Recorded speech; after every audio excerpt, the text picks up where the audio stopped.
Real Men of Real Estate with Steve Matley, construction manager and real estate developer, business owner, and educator. Did you know that right now there's 22,000 units deficit? Tunde Ogunwole, real estate development professional, Naval Academy grad, and veteran with a deep understanding of the public sector process. All of us want to live in thriving communities. Brian Fox, real estate expert and investor, dedicated to helping hundreds of clients make money in real estate every year. There's so much housing going in. The builders are begging for more land. Future company can come in, lease up space to employ those people who are living in the homes. We have to put the housing in place. That we either have to have houses, They want to make sure that there's a strong employment. logistics centers, things like information hubs. We are a shipping economy now. There's economies all over the country where their prices are doubling and tripling.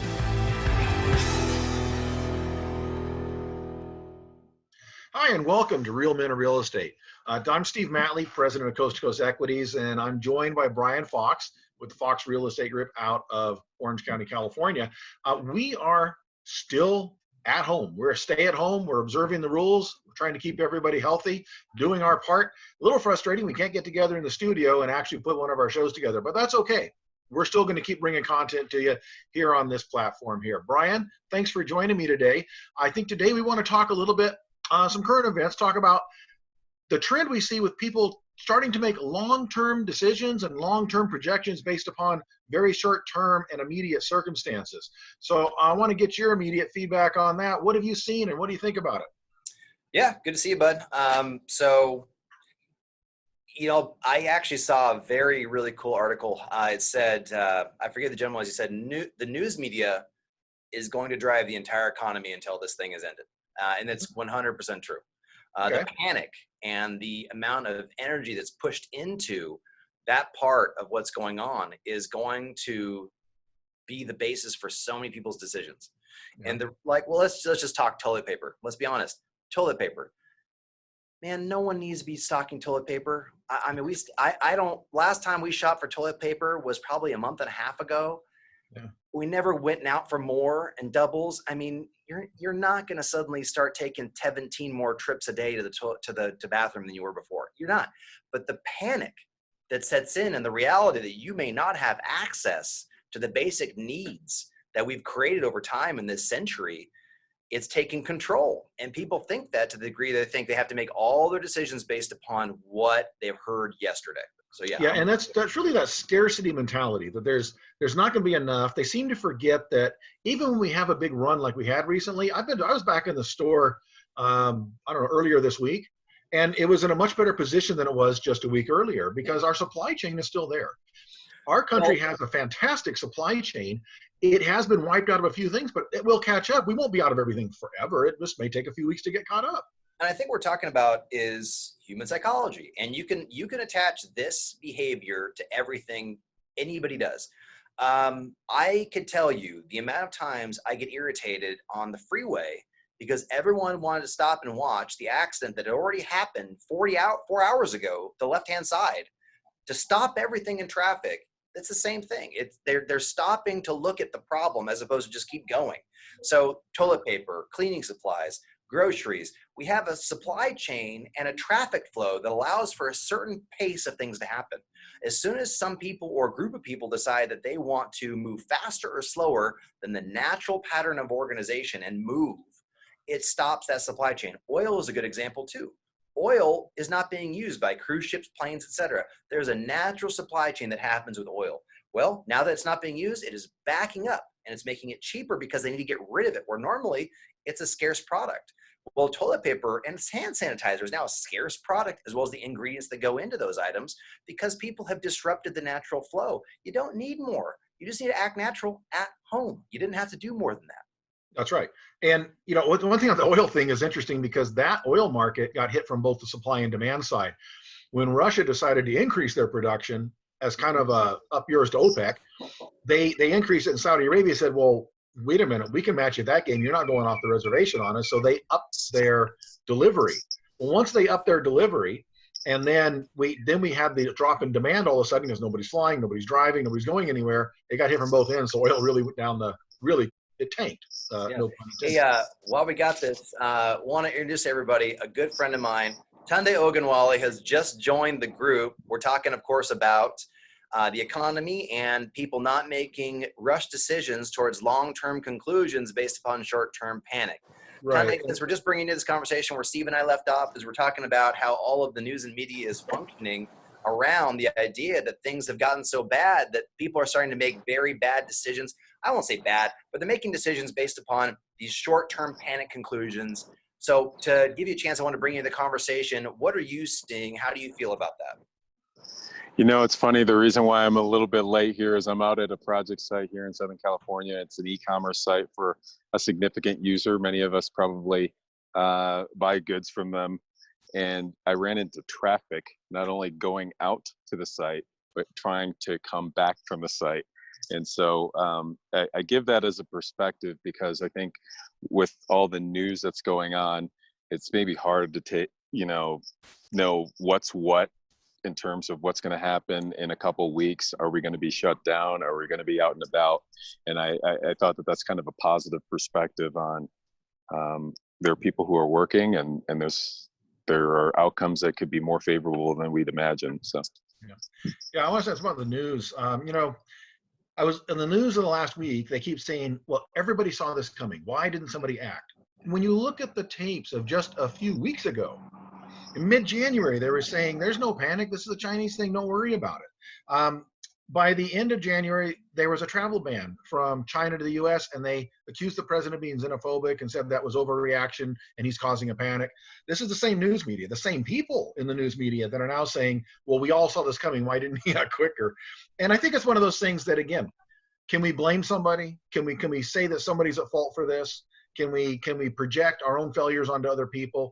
And the fact is, the news media has been very culpable in this, in creating panics that cause runs on toilet paper, cause runs on soap, that cause runs on basic commodities, because they need advertising dollars that come from selling airtime, which comes from making people tune in, which comes from eliciting the strongest of human emotions, which is fear. And uncertainty creates fear, and that's what they are destined to do. And they seem almost happy and gleeful about it if you look at some of their tweets, which I find is a little bit despicable, honestly. But then I guess it's not my career, so I don't understand how that works or how you become successful in it. So maybe I'm not in a position to judge that. But I do know my best advice for people is turn the news off right now. Go straight to sources. We mentioned that in another episode earlier. Go to the CDC website, see what it says. Go listen to the press conferences from the president, from your governor, from your local county supervisors as to what they actually say. And some of it's conflicting information. The World Health Organization is still insisting that masks aren't a necessary thing and won't help, while the CDC is saying, please put your mask on, help out. Everybody needs to be wearing a mask if you're out around in public. So we get conflicting information, and you have to kind of choose, okay, which one are we going with? The main point is, don't look at that stuff and say, this is the last thing I saw and the last thing I heard, and it enlisted a fear in me, and therefore I'm going to make a decision that could affect me long term. I'm going to sell a stock. I'm going to change a job. I'm going to change where I live, whatever. Those are huge decisions to make that should not be made. We all know this is a temporary situation. I look at this as, even when we have longer term situations like down cycles and up cycles in the economy, everybody acts like it's never going to end. Whatever's going on now will never end. It does. It always cycles. And what we have now, we know is temporary. We know that if it's not temporary, then everything we're talking about is really irrelevant, because if it's not temporary, it means the entire population is going to die on this planet. I don't see that happening. It's a temporary issue. We'll get a handle on it. There could be another wave of it in another 9 months to a year when the flu season comes back. We'll react to that at that point. But it is a temporary situation, and therefore decisions for long-term need to be kept in that context. We still have a shortage of housing. People still need a place to live. People still need food. People Steve, still let me ask you a need question real quick. So you're talking about short-term stuff. So real quick. So what I want to attribute this to, as we're thinking about this stuff, is an economic issue versus an act of God, right? So there is a fundamental difference in making decisions based upon things that are an act of God. So, like, for instance, I'll give you an example. Let's just take this all the way down to simple terms of your commute to work, right? So people are driving to work. There's a difference between the freeway being shut down and you have to take side streets to, there's an accident in front of you and it's going to slow you down for an hour. Right. You can't make a decision based upon what you think is going on in front of you versus what you know is going on in front of you. So to attribute that back to this, what I'm seeing fundamentally is that this is an issue that has come up not because of economics. No. It's came up, and that's different than other things. So like, for instance, in 2008, I was in real estate. We were all in real estate during the mortgage meltdown. That was an economic issue. And that means it was a lot harder to recover from because you had to rebuild. I mean, it's like Jenga, right? You play the game of Jenga. You pull the brick that's wrong. You got to put the whole stack back together. Well, we had to do that in 08. We're not doing that now. We just have to figure out how to get past a medical issue that allows people to go back to what they were doing a day before. The good news is, the good news is all this came on the heels of the absolute strongest economy in all facets in recorded history, as far as anybody can tell. Unemployment numbers, average wealth, investment, the stock market, the real estate market, everything you can put together. All of it was really, really strong. And that means that this will have a temporary pain point. It's going to hurt some people temporarily, but it will come back. All we did was put a temporary dam over the river. And that's backing the water up on the upside of the dam while it looks like it's drying out on the bottom side. But that dam's going to go as soon as this opens up, and it's going to flood out on the lower end.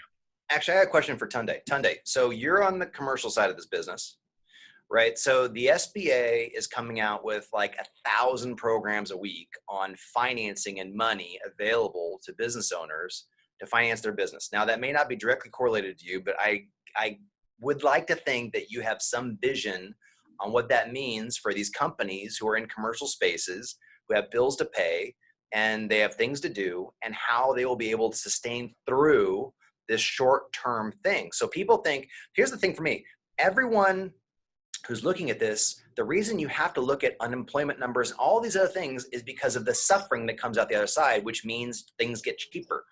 If you don't have to suffer and things don't get cheaper, the problem doesn't ever really occur. So Tunde, I want to ask you, how does this touch your side of the business?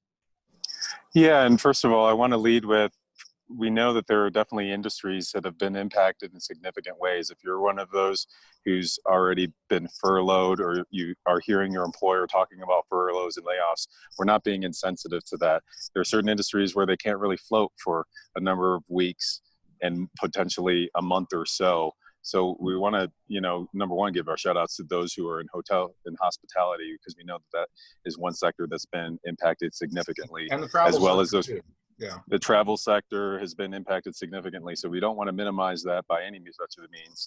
And obviously, first responders are being impacted in many different ways in terms of their exposure to COVID-19. But Brian, to answer your question on SBA and the possibility of pivoting and finding opportunities, I think that's really the spirit of what the show's really been all about. When I talked earlier about coming from a project site and being in traffic, again, in traffic in the midst of this, because there's a lot of essential businesses that are up and running.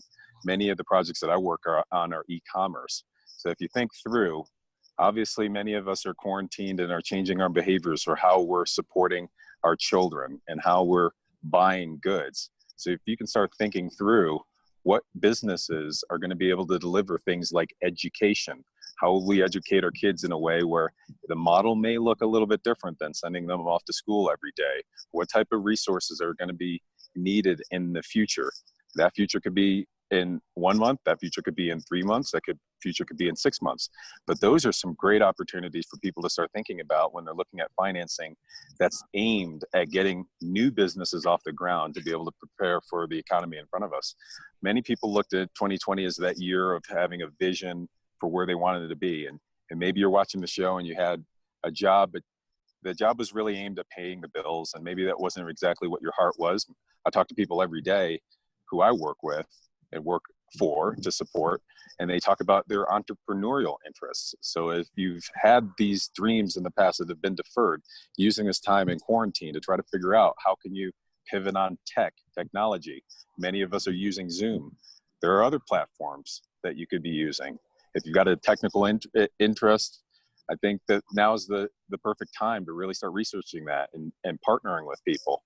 If you have a retail background and you have realized that now you're seeing your presence viewed much more online through Instagram, Facebook, YouTube, and others, how can you get your own version of that, or some way that you could make yourself present on those platforms with a small business loan and really trying to ramp that up?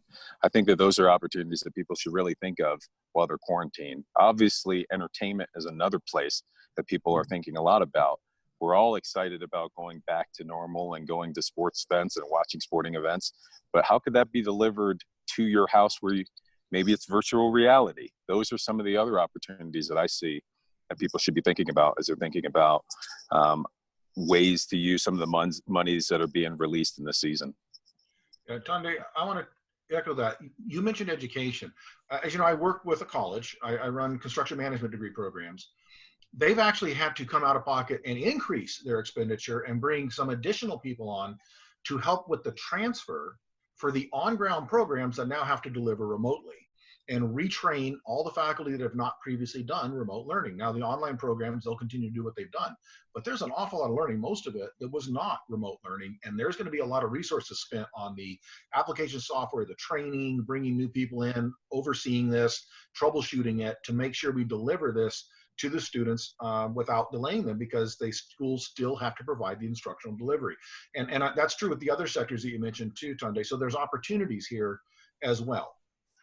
You know, I want to add just one more item here, is that 100%, we are not in any way insensitive to what's going on. This is a horrible thing to have to go through as a global epidemic.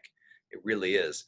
What I can say, though, is that the doom and gloom on the economic side, that's being overplayed to me, honest to God. I think that is being harped on way too much. And I think the media, quite honestly, I mean, that's how they sell papers. I get it. But the reality is that there is going to be an entirely new economy birthed from this next couple of months. People are going to figure out that there actually was options available that are going to be better and more viable because they were forced to do it. They have to put them together.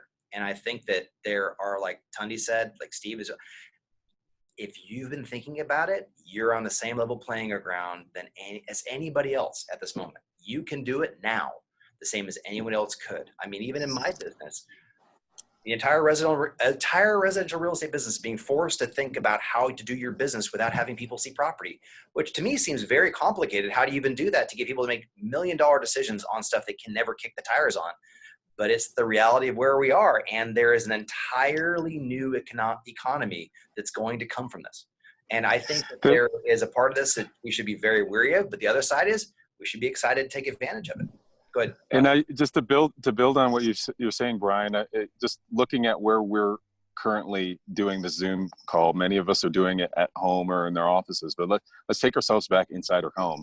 Some people weren't necessarily prepared to set up their office at home. So think about what interior design requirements are going to look like for a home that supports an office that might be supporting a family that's raising kids. Does that floor plan look the same as the current floor plans now? Are there remodeling efforts that need to take place coming out of this? Probably. If you have a foothold in that, that's probably one area to start looking at if you're looking at other opportunities. If you're thinking about education, Steve talked about that. The education delivery model is shifting.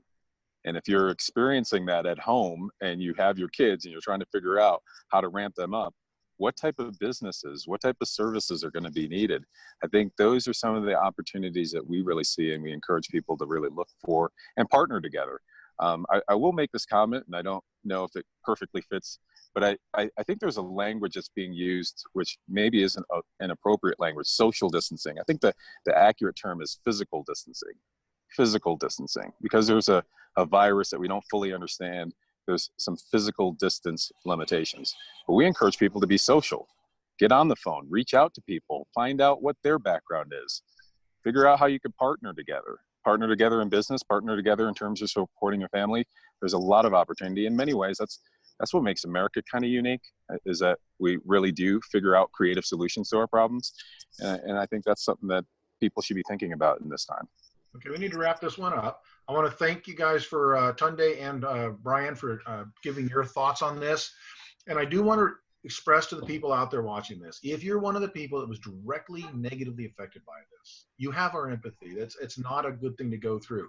I don't know about the other two guys, but I know I have been in that situation in my life where things changed unexpectedly, and all of a sudden I went home one day with my last paycheck in my pocket and had to figure out what to do next. I've been there. I empathize with you. the good news is that this is temporary, and there are a lot of opportunities out there. And I know if you're the ones affected, it doesn't matter to you. It's a disaster for you. What did Ronald Reagan say?